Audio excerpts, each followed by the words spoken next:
Behind me you see our World War I memorial. This was constructed, of course, after what was then known as the Great War, which affected this community like so many across America and indeed the world. A number of Dean alums served in the war. Most famous would, of course, be Edward L. Grant, or Eddie Grant, who was a great baseball player, in fact, a major leaguer, of really some note, as a matter of fact. He scored the winning run in Game 2 of the 1913 World Series for the New York Giants.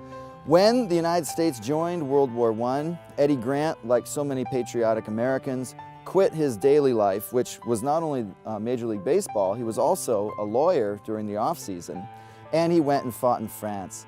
Within about a month of the armistice, he lost his life leading a charge in the Argonne Forest to try to break through German lines and free what was known as the Lost Battalion.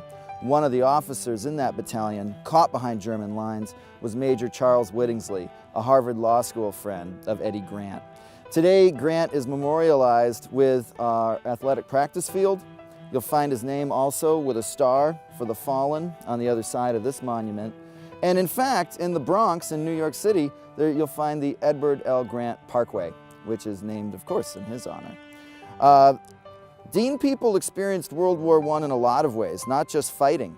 Students at the time were out here on front campus growing crops, carrots, turnips, cabbages, potatoes, since so much food was being reserved for the war.